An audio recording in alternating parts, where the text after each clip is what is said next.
senators were arguing that we should let Detroit go bankrupt, we made a bet on American workers and the ingenuity of American companies, and today our auto industry is back on top of the world. We refused to throw in the towel and do nothing. We refused to let Detroit go bankrupt. I bet on American workers and American ingenuity, and 3 years later, that bet is paying off in a big way. Now, despite the fact the president campaigned on that very issue, that he saved the auto industry and he saved the city of Detroit, those words apparently mean nothing today because a judge has now ruled that the Motor City can proceed with its historic bankruptcy filing, cutting pensions for city workers and retirees.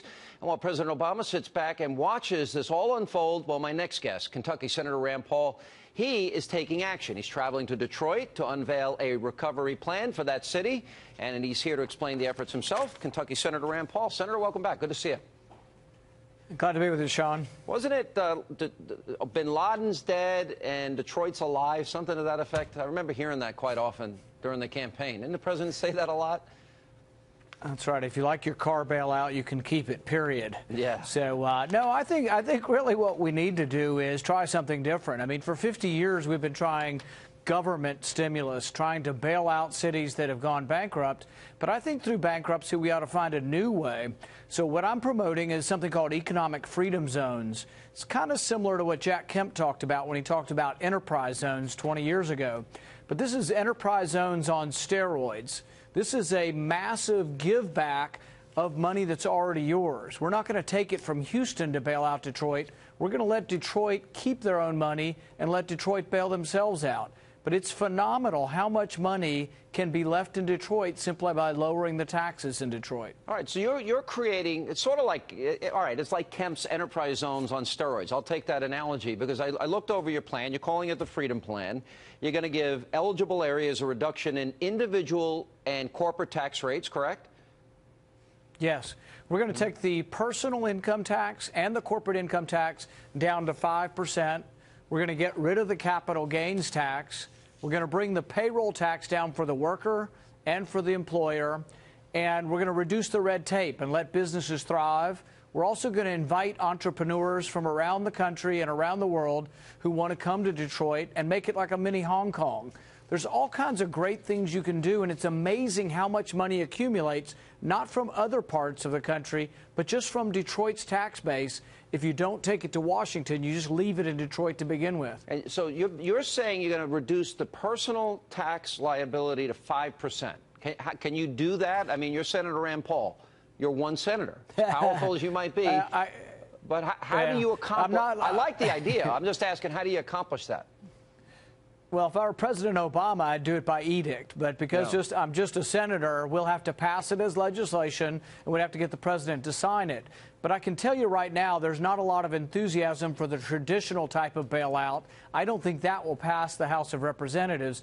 I think my plan, if Democrats would look at it honestly, could pass the House of Representatives, could pass the Senate. We could really do something good for Detroit. And I also have a motive in this for Kentucky. Eastern Kentucky has 20 counties that would apply for this, and we could help out a lot of people who are hurting in Eastern Kentucky. Harlan, Hazard, Pikeville.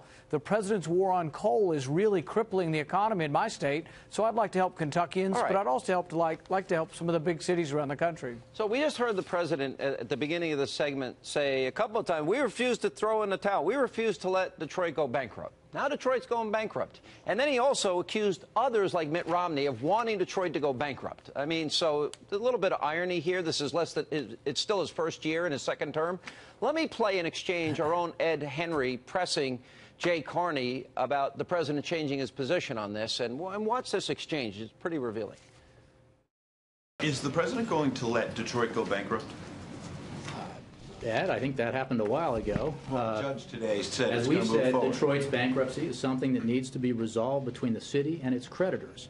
What we have said and what we are doing is working to provide real, tangible economic development and opportunity with existing resources and public-private partnerships to support and accelerate Detroit's revitalization. But didn't the president say in the campaign that it would be awful for Detroit to go bankrupt? He obviously helped the auto industry, got them back on their feet. That was a positive development, but it wasn't enough.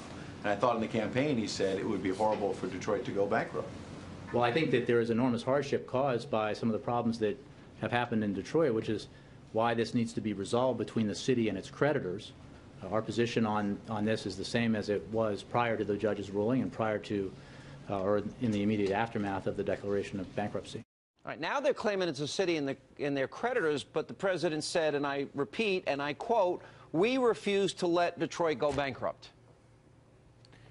Well, here's the problem, Sean, is that the way he would bail out Detroit is through a government stimulus. We had that once. Remember, there was a $1 trillion stimulus under President Obama, and they estimated that it cost $400,000 per job. The difference is what I'm talking about is not where I pick the winners and losers, but the consumer does. So the tax money would go back to those who earned it. And it kind of incorporates what Milton Friedman always said, that nobody spends somebody else's money as wisely as they spend their own. Yeah. So I'm not going to pick out John Smith and say, you create a business. I'm going to say, John Smith, who has 10 welders, we're going to give you some of your tax money back, and maybe he'll hire 2 more welders. Senator, I've been there. There are entire neighborhoods. You can get $1 homes on eBay there. And there's going to be some entrepreneur, if these initiatives were to go in effect, that would want to go in, take over neighborhoods, rebuild the city and businesses as well. Last question. Is part of this a lot of speculation you might run for president? There's been a lot of talk about Republicans and not having enough minority outreach. Is this part of a message maybe that you're sending, that the Republican Party needs to do this more?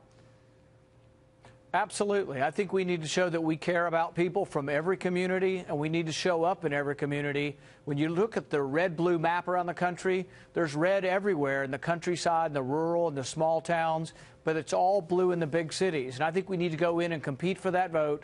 But it's also good for America to have big cities like Detroit that were once industrial engines. We need them thriving again. And I think our answers are better than theirs because, frankly, their answers haven't worked for 50 years. All right, Senator, we're going to watch your progress there. Hope it goes through. I think it'll be a good plan. Certainly, I don't think the taxpayers can afford to bail them out. Appreciate you being with us.